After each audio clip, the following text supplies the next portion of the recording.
Good evening. I would like to thank the International Association of Jewish Lawyers and Jurists for inviting me to speak today in this conference. It is a pleasure to meet you all virtually. I hope you all stay safe and healthy and that things will go back to normal soon. Today, I would like to speak about the past year's developments at the International Criminal Court regarding the so-called situation in Palestine.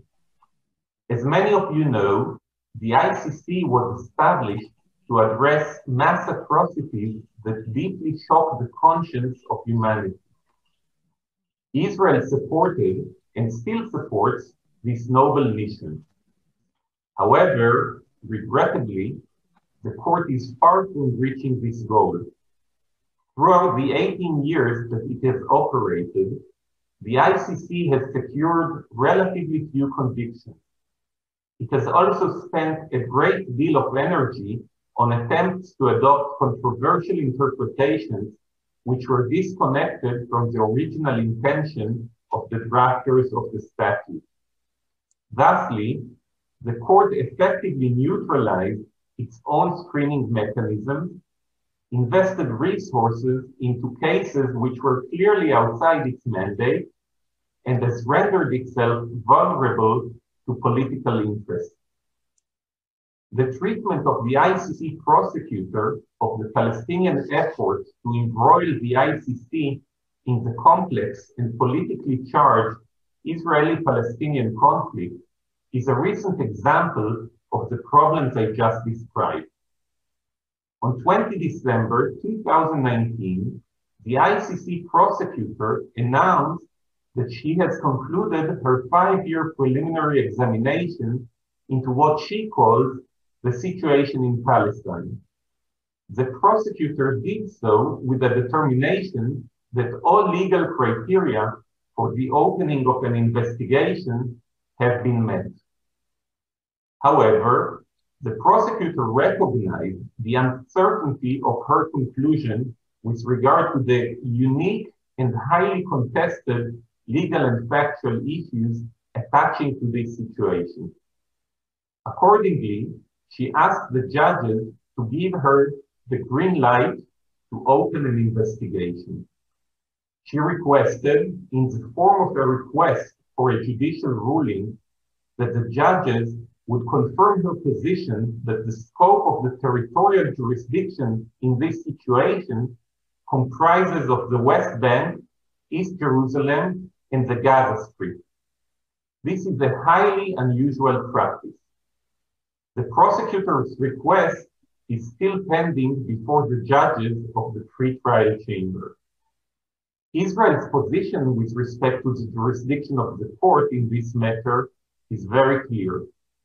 Israel is not a state party to the Rome Statute, the Palestinian Authority is not a state, and the ICC simply has no jurisdiction. A few hours prior to the prosecutor's announcement, the Israeli Attorney General published a memorandum on the ICC's lack of jurisdiction over the so-called situation in Palestine. The Ministry of Foreign Affairs also published a synopsis which includes a brief overview of the main legal arguments and also adds some important policy considerations. This legal position was the product of hard work and cooperation between my office, the legal department of the Ministry of Foreign Affairs, and the legal department of the National Security Council. The Attorney General's memorandum explains in detail that there is no sovereign Palestinian state, as the Palestinians do not fulfill the necessary criteria for statehood. Thus, there is no territory of a state over which the ICC can exercise territorial jurisdiction as required under the Rome Statute.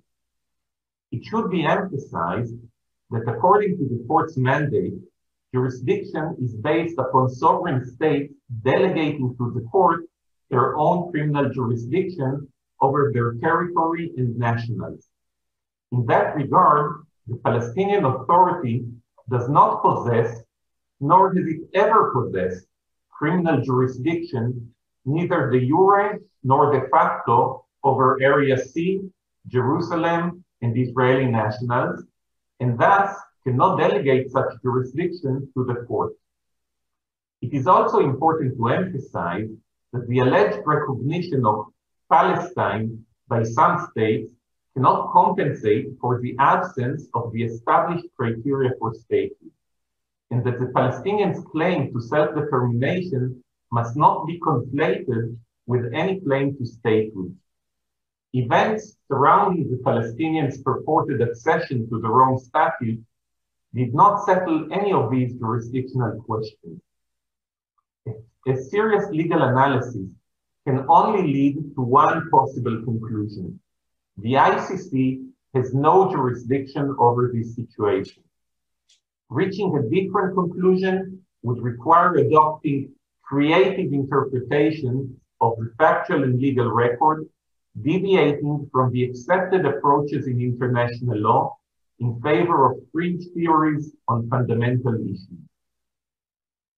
A few weeks after the prosecutor submitted her request, the pretrial chamber invited states, organizations, and individuals to submit their observations on the scope of the court's territorial jurisdiction, subject to the chamber's limit.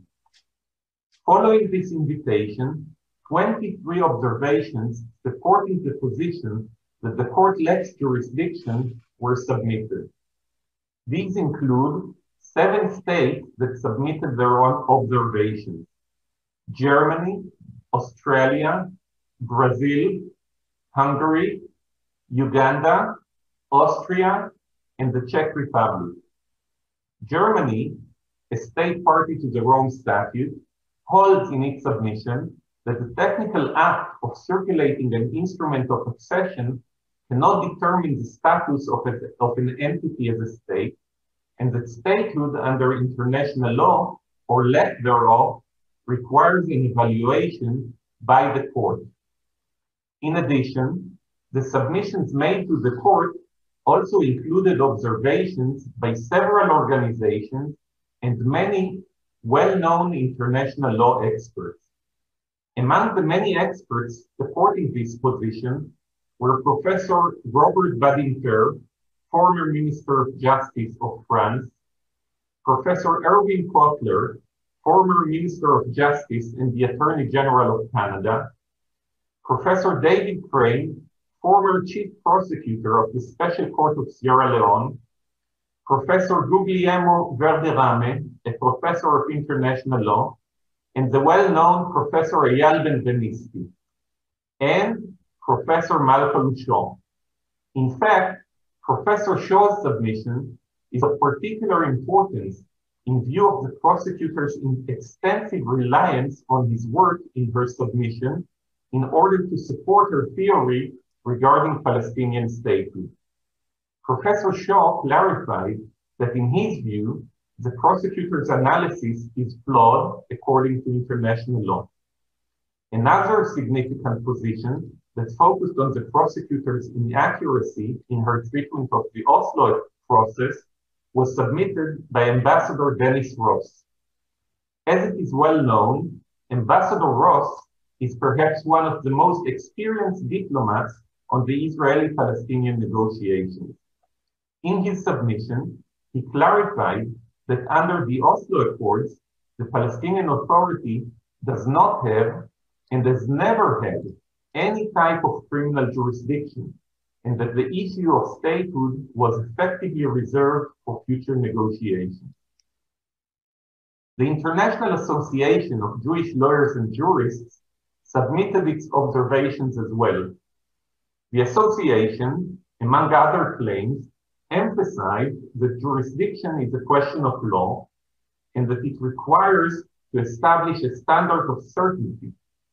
This is especially important as the prosecutor admitted that Palestinian statehood has not been definitely resolved. The association also claimed in its submission that, and I quote, the OTP's argument suggests a result-oriented process reasoning backwards from a desired outcome, end of quote. Unfortunately, even after reading the well-founded opinions that were submitted, the prosecutor, in her response to the pre-trial chamber in April 2020, chose to adjust her arguments rather than admitting that her legal approach is shaky. It is quite puzzling that even after 5 years of preliminary examination, the prosecutor is still jumping through hoops to provide legal reasoning to the jurisdiction she claims to have. The prosecutor's primary position in her submission from December 2019 was that the term state in the Rome Statute should be determined by the Palestinian entity's status as a state party, and that once the Palestinians submitted their instrument of accession, and I quote, no additional consent or separate assessment is needed, end quote. In her response to the submissions made to the court, she referred, among others, to the submission of the association and essentially admitted that, I quote, statehood is a conditioned precedent for accession to the statute, end quote. However, she claimed the state parties bear the ultimate responsibility for ensuring that only states that are qualified to do so exceed, and once an entity is permitted to exceed, the organs of the court, including the chamber and the prosecutor itself, are required to accept its status as a state party. These inconsistencies and result-oriented process are also reflected in the prosecutor's alternative position in her request. The prosecutor claimed that the Palestinian entity may be considered a state for the purpose of the Rome Statute under general international law. Just 2 weeks before submitting her original request, the prosecutor expressed regarding another situation under preliminary examination, the South China Sea situation, the position that territory, and I quote, includes those areas under the sovereignty of the state, and interpreted sovereign territory to mean, quote again, the areas over which a state exercises exclusive and complete authority. However, in our case, the prosecutor ignored this legal reasoning and instead chose to rely on alternative arguments based on non-binding resolutions of political organs and the right to self-determination. A few months later, in April 2020, she claimed that sovereignty resides with the Palestinian people. I will not elaborate further on the tortuous path the prosecutor took in her arguments today. I will only mention briefly one additional point in this context. While the prosecutor does not accept sovereignty over the territory is in abeyance, she fails to provide a convincing legal reasoning for her dissent. Instead, she chooses overly complicated legal arguments for a conclusion that should have been simpler. Jurisdiction is not a legal technicality. It is a substantive requirement, and it should be treated accordingly and be evaluated carefully. This is especially important for a criminal institution. After 5 years of preliminary examination, the prosecutor submitted altogether over 170 pages of arguments to make the case of jurisdiction and to tailor case-specific interpretations to our situation. That, instead of rejecting the attempts to exploit the court for political ends. Beyond the legal issue of jurisdiction, it should be reminded that the court should focus on the greatest crimes of concern to the international community as a whole, and that the ICC is a court of last resort that is complementary to national judicial systems. Israel is a law-abiding democracy. To the extent that there are credible allegations against Israeli nationals, the Israeli legal system is more than willing and able to address them.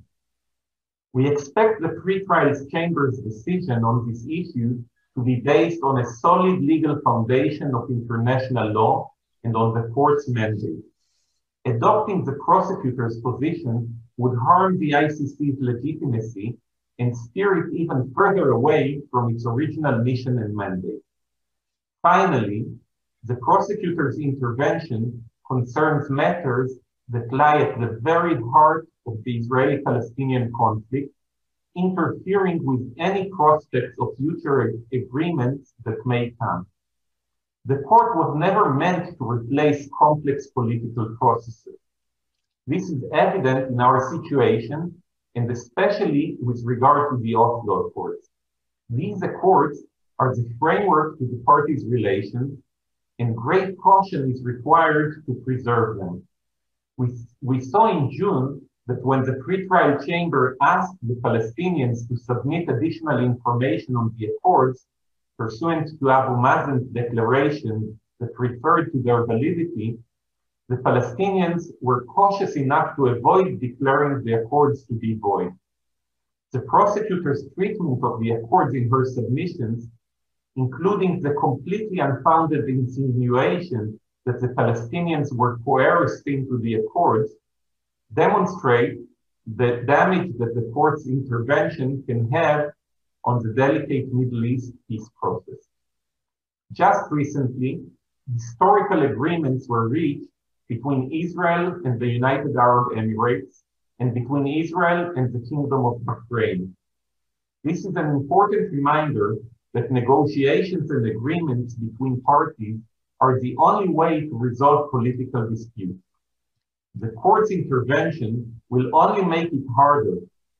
The last few weeks have allowed us to be optimistic and reminded us to trust the power of negotiations.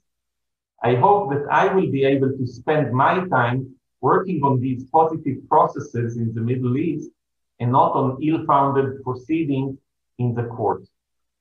A decision to reject the Palestinian effort to embroil the court in the Israeli-Palestinian conflict would not only be beneficial to the future of the Middle East, but also to the court, which I hope will remain faithful to and operate within its original mandate. Thank you very much.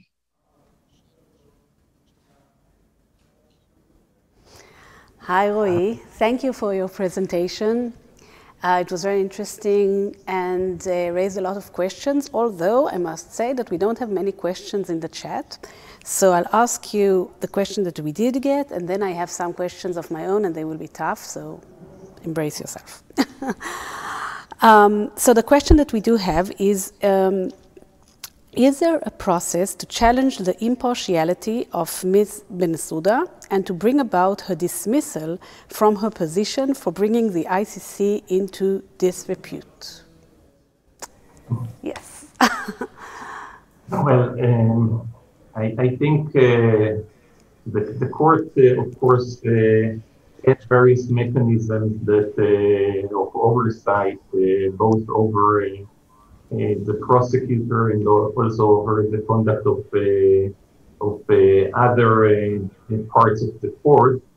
But I think this, in some way, misses the fundamental issue that is at stake here, which is which direction the International Criminal Court intends to take. And I think this is an issue that goes far beyond just the Israeli-Palestinian conflict. It's an issue that goes to the heart of the basic mission of the court. The court, as it was originally conceived, was supposed to be a court that deals with the most severe and serious crimes under international law, mass atrocities, things that are similar perhaps to what we have witnessed in during the Holocaust or during events in Rwanda or the former Yugoslavia, maybe things that are similar to what the world has seen recently in Syria. It was not supposed to be the police of the world. And in some ways, the court, throughout its 20 years of existence, has consistently, and most notably the Office of the Prosecutor, but also the judges in some of their decisions, eroded many of the fundamental guarantees that were put in the Rome Statute in a way that extended the jurisdiction of the court and diluted those mechanisms that were supposed to help the court focus on its main mission and not go in a way that is too broad and which brings into areas which are more political or controversial. And I think the key issue for the court, also in the Israeli-Palestinian case, is whether the court is going to continue with this approach that has received significant criticism, most notably recently from Judge Richard Goldstone, that many of you would remember, that in a report criticizing the court, a report that was actually asked for by the Assembly of State Parties, expressed very harsh criticism of the Office of the Prosecutor and the court exactly for these things. And many countries around the world share the same concern and the same view. And it's really that question that now lies before the pre-trial chamber, whether to adopt expansive, non-conventional interpretations in order to acquire jurisdiction, or whether to take a more mainstream, solid, responsible approach that is more consistent with the original mandate of the court. And I think we should focus our energy in arguing exactly that. Just to follow up on, you mentioned the report. It's an independent expert review, and it is going to be brought before the Assembly of State Parties this month.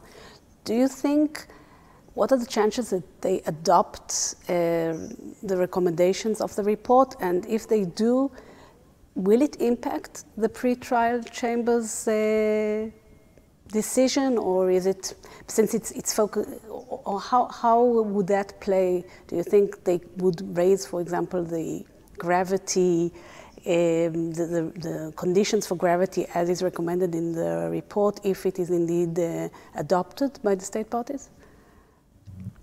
I mean, first of all, it is always very difficult to speculate on what a panel of three judges will do. I certainly think that the judges, not just the three judges that sit in the pre-trial chamber that is tasked with the Israeli-Palestinian situation, but also generally the judges of the court and the prosecutor should take very seriously the report of Justice Goldstone and the entire expert panel. There is a very significant part of the international community, including some of the leading supporters of the court, that feel that the court needs an urgent change. A lot will depend also on the identity of the next prosecutor. The prosecutor, there are currently elections going on for the position of the next prosecutor of the court. And of course, the identity of the prosecutor could impact the policies of the court. And a lot depends on the approach that state parties will take in the coming Assembly of State Parties. But even if there is even if state parties cannot reach a consensus on particular steps, I think the overall sentiment that the state parties project towards the court certainly calls the court to seriously consider changes to its approach. And I certainly think that the question that currently lies before the pre-trial chamber with respect to the Israeli-Palestinian conflict is an excellent opportunity for the court to demonstrate a more responsible approach rather than the overreach that has perhaps that was demonstrated so far in its jurisprudence. I have here a question of Jonathan Turner. What will happen if the pre-trial chamber decides that the ruling on jurisdiction is premature before any defendants have been identified or charged? This was the position of the defense of the court, the official department there. So, do you think, what if they do adopt this position? How would it impact the continuation of an investigation or the opening of an investigation? Well, again, it's very hard to speculate on what specific officials of the court will do. I can say that, at least from my perspective, I would expect the prosecutor to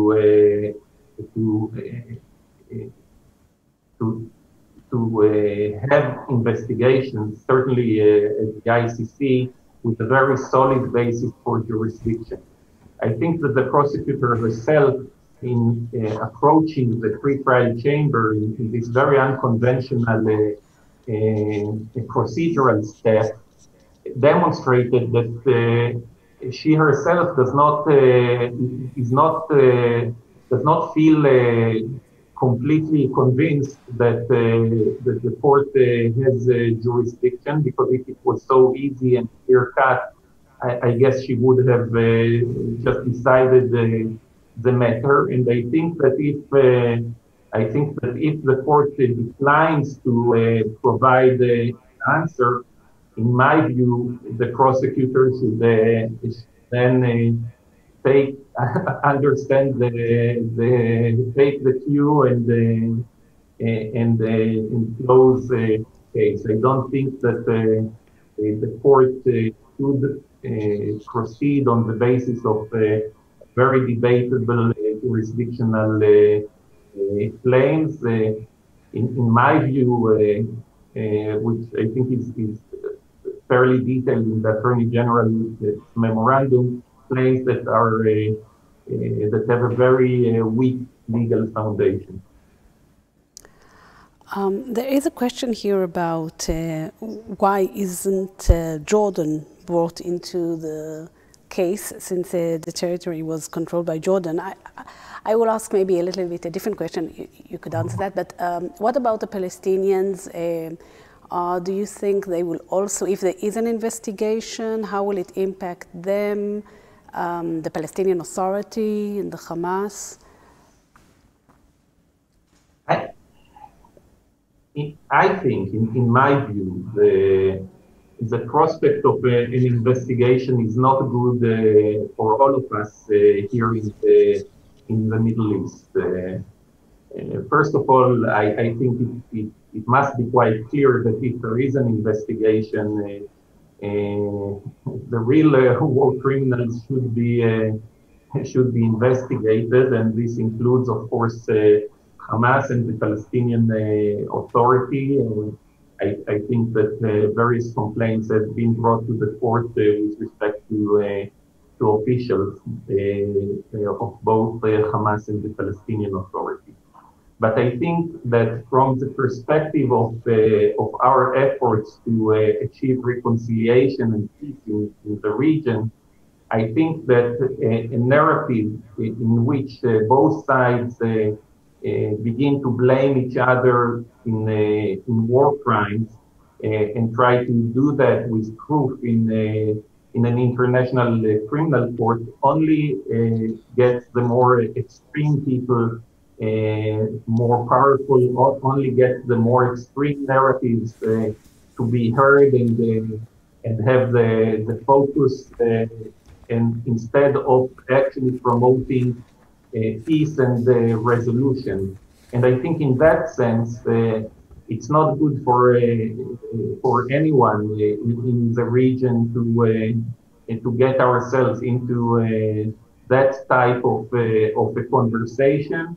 I think that a situation where we find where the court tries to take jurisdiction will necessarily make it impossible to have any progress in the peace negotiations, and that I would say is really unfortunate, especially as we currently experience a period of greater optimism in the Middle East with the peace treaties that we have just signed with the United Arab Emirates and the Kingdom of Bahrain, and the progress we've made with Sudan, and with the Palestinians coming back now to reestablishing the security cooperation. All of these suggest that there is a better prospect in negotiations than actually in derailing the process between people through unfounded accusations of criminality. Thank you very much, Roy. That was very interesting, and our time is up, but I'm sure we will discuss the ICC again in future conferences. So thank you again for joining us. Thank you very much. It's really a pleasure to participate in this important and exciting event. Thank you.